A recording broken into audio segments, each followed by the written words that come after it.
అంటే it is a totally official meeting of backward classes. ఆ మీటింగ్లో ఏం జరిగింది?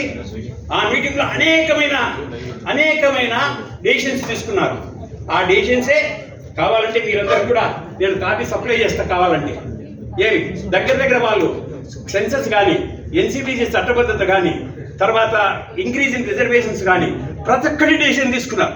ఆ డెసిషన్స్ మూలంగానే ఏమి మన మన్మోహన్ సింగ్ గారు అనేకమైన ఇది ఇంప్లిమెంట్ చేశారు. చూడండి, విద్యారంగంలో మనకు రిజర్వేషన్స్ లేకుండా ఉండే 2008లో 2005లో ఎప్పుడైతే డెసిషన్ తీసుకున్నారో 2008లో హెచ్ఆర్ మినిస్టర్ అర్జున్ సింగ్ గారు ఏం చేశారు?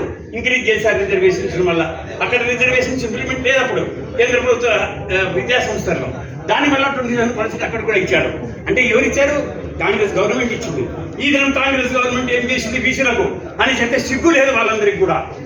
కాంగ్రెస్ గవర్నమెంట్ ఏం చేసిందని అడిగితే కాంగ్రెస్ గవర్నమెంట్ కనీసం అంటే 7 మేజర్ డిమాండ్స్ ఇంప్లిమెంట్ చేసింది. తర్వాత